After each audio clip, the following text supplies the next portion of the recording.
Сайн байцгаана уу? Soul Light 9. За өнөөдөр гоё өөрийгөө хайрлаарай гэдэг мессеж өгөх гэсэн. Бүх хүн бол гол зөмдөө ижилхэн. Тийм ээ. Таны мэдих хамгийн адгийн хүн ч гэсэн гол зөмдөө яг ижилхэн. Түүний сүнс нь бол цэвэр ухамсар.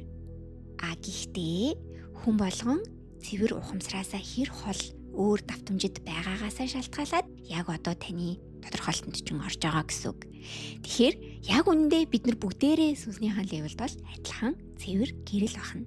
Гэтэл энэ физикал ертөнцид бүх зүйлээ мартаж төрөөд маш олон төрлийн мэдрэмж мэдрэхүй энэ олон зүйлсийн дундуур суралцаж явахдаа бид нар бүгдээрээ алдаа гаргадаг. Тийм байхад та өөрийгөө аль 5 жилийн өмнө гаргасан, 3 жилийн өмнө гаргасан, 2 сарын өмнө гаргасан алдаандаа буруутгасаар л байх уу? Бид алдсан алдаагаа уучлж байж хэмээн түүнийгээ дахин давтахгүй тэр давтамжид очих боломжтой. Хэрвээ та өөрийгөө уучлаагүй мөртлөө дотроо за би дахиж энэ алдааг гаргахгүй шүүгээ байн бодоод байх юм бол та тэр энерги дудаад л байгаа гэсэн үг.